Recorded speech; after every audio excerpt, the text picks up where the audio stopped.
Hey, xin chào các bạn, chào mừng các bạn đã quay trở lại với channel của mình. Trong video clip ngày hôm nay thì mình rất vui mừng khi được giới thiệu với các bạn một trong số những tài khoản mà mình nghĩ là khá là độc đáo và rất mong muốn giới thiệu với anh em. Ok, rồi, một phần là bởi vì đã lâu rồi mình cũng chưa có một cái video nào liên quan đến cái review về tài khoản cả. Và ngày hôm nay mình lên cho các bạn một video nó khá là đặc biệt. Các bạn hãy cứ chờ xem nhé, để xem nó có cái gì đặc biệt ở đây. Trước tiên thì chúng ta nhìn lên góc bên trái của màn hình. Các bạn đang nhìn thấy là một tài khoản chỉ có 252 triệu power thôi. Và nó đang nằm ở máy chủ S11. Nó không phải là một máy chủ mới, cho nên cái tài khoản này nó không phải là cao. Và cụ thể ở S11 thì nó cũng khá là bình thường thôi. Nhưng mà nó có một cái điều đặc biệt. Đó, trước tiên thì chúng ta sẽ cùng xem qua dàn sĩ quan của cái tài khoản này trước. Mình sẽ không nói chuyện nhiều về việc tài khoản này có bị đuối hơn so với những người chơi khác trong cùng máy chủ này hay không. Bởi vì người ta vẫn đang chơi ở S11 và có lẽ là mình vẫn thấy là đang sống tốt cả. Và mục tiêu của mình mong muốn là giới thiệu với các bạn một trong số những tài khoản. Và hy vọng là với những cái tài khoản mà các bạn đang được nhìn thấy đây ấy, thì chúng ta so sánh với tài khoản của chính mình và cũng đừng nản chí. Dù sao thì vẫn còn có những cái người ở những máy chủ cũ, người ta chơi và thậm chí còn thấp hơn chúng ta rất nhiều đó. Mà người ta vẫn còn đang chơi được thì không có lý do gì mà các bạn phải buồn chán cả. Rồi, dàn sĩ quan của cái tài khoản này chúng ta nhìn thấy đây. Anh ta chỉ chơi chuyên về lục quân thôi, còn không quân thì không có một cái sĩ quan nào tốt cả. Còn đơn vị thì sao? Đơn vị thì chúng ta có những cái đơn vị như thế này. Anh ta đang đi ở chiến trường cấp thấp hơn, cho nên là đang chia sẻ cái đơn vị 9.2 ra thành nhiều đơn vị 9.1. Còn thực chất là cái số này thì chúng ta cũng có thể là góp lại được thành 9.2. Chắc là được 2 đơn vị nữa nhỉ. Đó. Rồi, đây là đơn vị thứ hai này, đơn vị thứ ba này, pháo này. Ok. Đấy. Rồi, kho đồ còn thừa là 75 cái cấu kiện của không quân, cộng thêm cái chỗ này nữa 10 cái nữa là thành 85 cái. Đó, lục quân thì chúng ta sẽ còn có 4 cái cấu kiện nữa là thành 9. Đó. Rồi tượng vàng này, tượng vàng thì vẫn còn có cân này thôi. Đó. Rồi đang có số vé nhảy là 18. Đấy, ngoài ra thì còn có những ngoại trang vẫn chưa thèm mở ra. Và điểm vinh dự thành phố lên đến gần 30.000. Còn phần nghiên cứu nữa. Đấy, bình tĩnh. Rồi đây phần nghiên cứu này. Đây là bộ binh này, nhánh xe tăng này, nhánh pháo binh này, nhánh không quân thì chưa có gì. Sau đó là chiến tranh hiện đại này, nhánh xe tăng này, nhánh bộ binh này, nhánh pháo binh này, nhánh máy bay này cũng chưa có gì cả. Trong khi đó thì cây phòng thủ thành phố nâng cao nghiên cứu đến đây rồi. Ok. Rồi, đây mới chỉ là một. Các bạn đợi mình vài giây. Rồi, tiếp tục. Đây là cái tài khoản thứ hai. Các bạn nhìn thấy nếu như mình không nói đây là tài khoản thứ hai thì có lẽ là khả năng là nhiều người sẽ không nhận ra. Bởi vì là cái power của tài khoản này nó đang là 249 triệu. Và nhìn cái cách sắp xếp các cái công trình nó khá là giống với cái đoạn đầu tiên của mình nhá. Rồi, tiếp theo xem dàn sĩ quan nào. Đấy. Ok. Đó, đây là sĩ quan mặt đất. Còn bây giờ bên sĩ quan không quân cũng chưa có gì cả. Rồi, xem xem kho đồ. Đây, đố các bạn biết là có điều gì vừa xảy ra trong thời gian vừa rồi đó. Ở đây. Ok. Đó. Rồi, ok nhá. Rồi đến phần đồ đạc này. Đấy, tăng tốc này, nghiên cứu công nghệ, rồi là sĩ quan này. Đấy. Ok. Rồi, cái chỗ này xem nghiên cứu nào. Đây là nhánh bộ binh này, nhánh xe tăng này, nhánh pháo binh này, nhánh máy bay này. Rồi chiến tranh hiện đại này, đây là nhánh pháo này, nhánh xe tăng này và máy bay này. Đó. Và cây tác chiến thành phố nâng cao. Ok. Đó. Xem cái cách anh ta học sĩ quan nào. Đây nhé. Rồi tiếp tục mời các bạn lại đợi mình vài giây. Rồi tiếp theo, đây lại là một cái tài khoản nữa. Bây giờ hiện tại nó đang là 237 triệu. Đố các bạn phát hiện ra điểm khác biệt nhé. Tiếp tục này, mình sẽ show lại cho các bạn xem này. Đầu tiên là sĩ quan này. Đây là không quân nhá. Đây là bộ binh này. Đây là dàn sĩ quan mặt đất này. Để các bạn có thể rõ hơn thì chúng ta có thể tua lại cái phần đầu của video clip ấy để chúng ta so sánh với hai cái loại vừa rồi nhé. Rồi đơn vị xe này.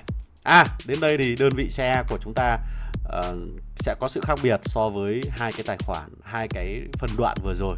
Các bạn được nhìn đó. Đây là trực thăng này. Đây là pháo chống tăng này. Do là cái tài khoản này nó đang đi chiến trường cấp thấp cho nên người ta mới đang để ở đơn vị 9.1 nhé các bạn nhé. Thực tế thì người ta có thể dồn được sang các cái đơn vị 9.2 nhưng mà hiện tại chiến trường nó không cho phép cái điều đó các bạn nhé. Ok. Không quân này. Đấy. Rồi cách sắp xếp sĩ quan này. Đấy. Không quân này. Nghiên cứu. Ok, nghiên cứu đây. Đây là cây tác chiến nâng cao này, bộ binh này, xe tăng này, pháo binh này, máy bay này. Rồi cây chiến tranh hiện đại này. Đây là nhánh xe tăng này. Ok. Pháo binh này, máy bay này và bộ binh này. Còn phòng thủ thành phố nâng cao. Đó. Rồi nhá. Ok. Các bạn lại đợi mình một vài phút. Rồi tiếp tục là cái thứ ba nhỉ? Hay là cái thứ tư rồi nhỉ? Mình cũng không nhớ nữa. Và các bạn lại nhìn thấy ở đây một cái phần decor. Và chúng ta lại để ý lên góc trên bên trái của mình đang có là một cái tài khoản có lực chiến là 250 triệu. Và bây giờ chúng ta sẽ cùng xem có cái gì khác biệt so với những cái phân cảnh trước mà chúng ta được xem nhé. Các bạn hãy để ý kỹ vào. Rồi đầu tiên là sĩ quan. Đây là sĩ quan không quân này. Chúng ta vẫn chưa thấy có gì đặc biệt cả. Sang sĩ quan lục quân này. Đây là các cái dàn sĩ quan mặt đất của cái tài khoản này. Ok. Đó. Rồi bây giờ xem đơn vị nào. Đơn vị này. Xe tăng chiến đấu chủ lực này. Ok. Trực thăng này. Pháo này. Đến bây giờ thì điều gì các bạn nảy sinh ở trong đầu là khiến cho cái lực chiến của tài khoản này nó thay đổi liên tục như vậy? Có điều gì khác biệt ở 4 cái phân cảnh vừa rồi các bạn nhìn thấy không? Đó. Đấy là còn kho đồ này. Đấy. Mình nghĩ là các bạn sẽ cần phải tua lại video để chúng ta sẽ xem nó có điểm gì khác biệt các bạn nhé. Đây là nghiên cứu này. Trước tiên là cây tác chiến này, nhánh xe tăng này, nhánh pháo này, máy bay này và cây chiến tranh hiện đại này. Đây là nhánh xe tăng này, nhánh pháo này, máy bay này và bộ binh này, cây phòng thủ thành phố nâng cao. Đó, ok. Xem qua cách phối hợp sĩ quan cái nào. Đố các bạn biết nó sự khác biệt đó là ở đâu. Bây giờ hãy đợi mình lại vài phút nhé. Rồi tiếp theo đây là cái thứ 5. Lần này nó đang chỉ còn có 250 triệu lực chiến thôi. Và chúng ta cũng lại xem qua phần sĩ quan trước này. Đây là sĩ quan không quân này. Sang sĩ quan mặt đất này. Đố các bạn phát hiện ra điều gì khác biệt nhé. Rồi tiếp tục đến kho xe này. Khả năng là thôi không cần phải xem lại cái chỗ này nữa nhỉ. Đấy. Không quân này. Rồi bây giờ sang kho đồ này. Kho đồ. Đấy. Ok. Đó. Rồi, xem phần nghiên cứu này. Ôi giời, đây là nhánh xe tăng này, nhánh pháo binh này, nhánh không quân này. Tiếp tục này, đây lại là nhánh xe tăng này, nhánh pháo binh này, nhánh máy bay này. Đó. Và cây phòng thủ thành phố nâng cao này. Đó. Xem qua phần phối hợp sĩ quan giữa các đơn vị này. Đó. Đó, các bạn lại đợi mình vài phút. Rồi tiếp tục là lần thứ 6. Lần thứ 6 này thì các bạn nhìn thấy là cái lực chiến lúc này nó chỉ còn có 243 triệu thôi. Rồi chúng ta sẽ cùng xem ra phần sĩ quan.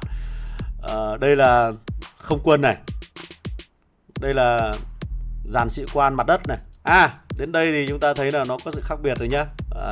Có 2 sĩ quan của bộ binh. Có thêm anh chàng này nữa cũng là của bộ binh này. Ngoài ra thì pháo binh là không có. Đó. Không có anh ông chú Ivankov nữa nhá. Sang bên phần đơn vị này. Chúng ta có một đơn vị bộ binh. Xem qua đơn vị này một chút này. Đấy. Rồi, pháo chống tăng này.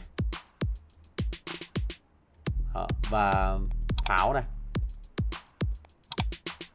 Lại dàn phóng tên lửa này. Ok. Đấy, chưa đâu. Đấy. Không quân này. Kho đồ là không quân này. Tượng vàng này. Rồi là phần đồ đạc này. Ok, còn lại. Đấy, sau đó là chúng ta sẽ cùng xem cách phối hợp sĩ quan, sắp xếp sĩ quan của cái tài khoản này. Đó. Và phần nghiên cứu này. Đây là nhánh tài khoản này có nghiên cứu về nhánh bộ binh. Chắc chắn là nó sẽ khác so với các cái phân cạnh trước nha. Đó. Rồi cũng lại nhánh bộ binh này.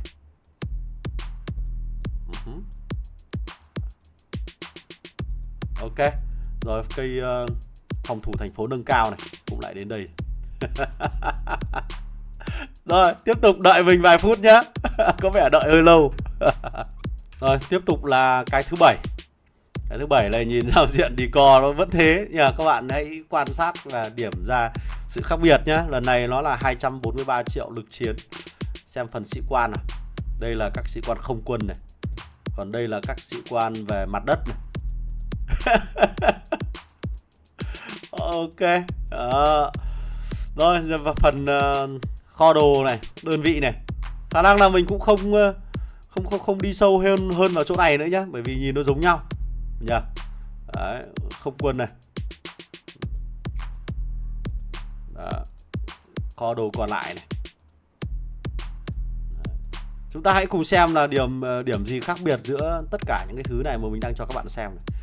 Đó, đây là phần nghiên cứu này, cây tác chiến nâng cao. Đấy. Nhánh bộ binh, nhánh xe tăng này, nhánh pháo binh này, nhánh máy bay này. Đấy. Còn bên chiến tranh hiện đại này, bộ binh này, xe tăng này, pháo binh này, máy bay này. Đấy. Và cây tác chiến phòng thủ thành phố nâng cao. Đó.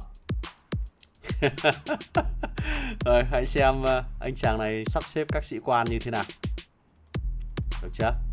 Rồi tiếp tục này. Đợi mình mấy phút. Rồi đây là lần thứ 8. Các bạn vẫn để ý là nó đang có mức lực chiến là 243 triệu. Và chúng ta cũng lại xem qua một lượt giống như cái phân cảnh vừa rồi. Ok. Đây là sĩ quan không quân này. Và bên này là sĩ quan mặt đất này. Đó.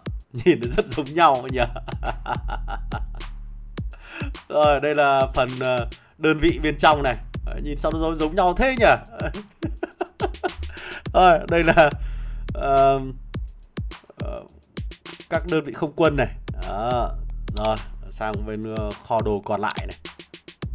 Do là anh ta không nâng vào không quân, cho nên là tất cả những cái thứ vừa rồi chúng ta xem là anh ta không có mua, không có đầu tư vào không quân nhiều thì phải nhá. Chúng ta xem phần nghiên cứu nào. Đây là cây tác chiến nâng cao này, nhánh bộ binh này, nhánh xe tăng này, nhánh pháo binh này, và nhánh máy bay. Cây chiến tranh hiện đại, bộ binh, xe tăng, chơi cò và pháo binh, máy bay. Ok, cây phòng thủ thành phố nâng cao. Đó. Rồi, có lẽ là đến đây thôi nhỉ. Mình sẽ show ra cái tên cho các bạn xem. Nếu như những ai mà đang chơi ở máy chủ S11 thì có lẽ là không có lạ lẫm gì với cái anh chàng có tên là VN Trường này cả. Và đây là toàn bộ những cái tài khoản mà anh chàng VN Trường này đã tạo ra trong quá trình mà anh ta chơi game. Cụ thể hơn, cái phần profile các bạn sẽ nhìn thấy ở đây là tất cả những cái tài khoản vừa rồi các bạn được xem, 7 cái tài khoản vừa rồi là đều có chung một mức lực chiến gần như là giống nhau. Đồng thời là sở hữu VIP 17, gần như là giống nhau về cả VIP luôn. Đó, tất cả 7 tài khoản còn lại đều VIP 17. Đó, đều VIP 17. Và đơn vị bên trong cũng giống nhau. Sĩ quan thì các bạn vừa được xem rồi. Phần nghiên cứu thì cũng khá là giống nhau. Không tin thì các bạn sẽ nhìn ở chỗ này. Mình sẽ mở cái phần vai trò này lên, các bạn sẽ nhìn thấy tất cả những tài khoản mà mình vừa cho các bạn xem là bắt đầu từ cái tài khoản 252 triệu này. Đó. Ngoài ra thì anh ta còn đang tiếp tục chơi thêm 2 cái tài khoản 100 triệu power nữa. Đấy, nhưng mà đang xây dựng. Trước tiên chúng ta cứ tập trung vào 8 cái này trước. Cái đầu tiên mình cho các bạn xem là 252 triệu. Sau đó đến 249 triệu, 237 triệu, 250 triệu. Đó, 243 triệu là có 3 cái tài khoản. Được chưa? Thực ra là dồn dẹp vào thì có thể nó sẽ đến được khoảng độ 260 triệu power cho tất cả các tài khoản này. Đó. Và liên minh của anh ta cũng khá là đặc biệt. Không những là chỉ có 8 cái tài khoản này thôi mà 8 cái tài khoản trước này, từ NA1 cho đến NA8, NA1 cho đến NA7 là cũng là của anh ta luôn. Đó, mình vừa giúp anh ta tìm kiếm một người chơi mới. Bây giờ anh ta đang cũng có 8 cái tài khoản như vậy để tìm kiếm một chủ nhân khác. Một trong số những cái tài khoản khá là đặc biệt.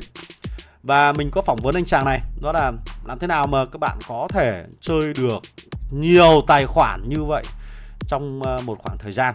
Và sẽ như thế nào nếu như mà liên minh của anh ta cần huy động một lượng lớn quân đội để tham gia chiến trường.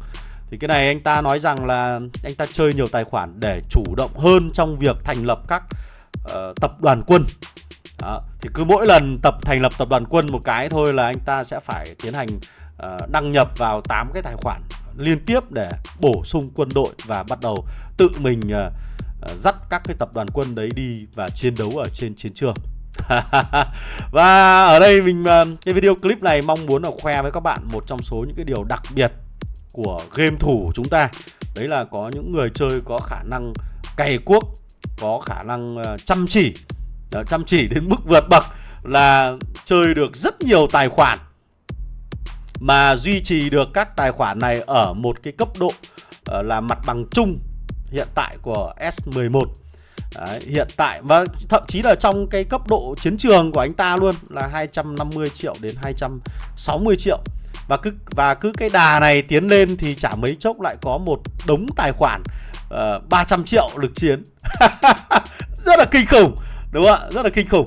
Đó, và toàn bộ cái này là chỉ do một mình công sức của anh ta tạo ra thôi. Đó. Thì cái việc mà chơi nhiều tài khoản này nó đem lại lợi ích cái gì? Là một là chúng ta sẽ có nhiều cái lối chơi khác nhau. Chúng ta chủ động hơn trong việc thành lập tập đoàn quân. Và dĩ nhiên là trong các cuộc đua về chạy đua vũ trang hoặc là vinh dự chiến đấu của mỗi tuần là chúng ta đều có thể tự mình kiểm soát được cái phần điểm số của các chiến trường, để từ đó để mình có thể giành được thứ hạng 1 và giành được rất nhiều tượng vàng. Và anh chàng này thì không phải là một trong số ít những người chơi theo cái trường phái như thế này, mà mình còn biết rất nhiều những người chơi khác cũng theo cái trường phái này. Nó là tạo rất nhiều tài khoản. Và hy vọng là chúng ta sẽ cùng nhau xem ở máy chủ của các bạn có những người chơi nào mà cũng có khả năng tạo được nhiều tài khoản với mức lực chiến đồng đều như thế này. Chơi được nhiều như thế này thì có thể giới thiệu với mình, để mình cũng có làm video clip và khoe cho tất cả mọi người chơi về cái thành tích này.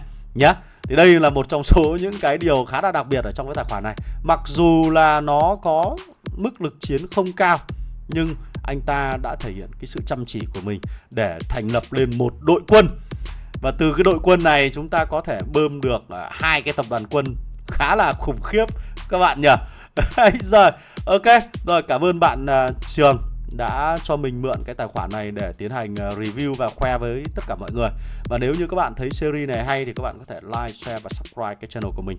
Đồng thời nếu như ở máy chủ các bạn có một cái nhân tố nào đó đặc biệt thì có thể giới thiệu với mình. Chúng ta sẽ cùng đưa anh ta lên để cho cộng đồng game Warpath ở trên thế giới cùng biết được về những cái điều đặc biệt đó nhé. Rồi, còn bây giờ xin chào và hẹn gặp lại các bạn ở trong các video clip lần sau. Goodbye.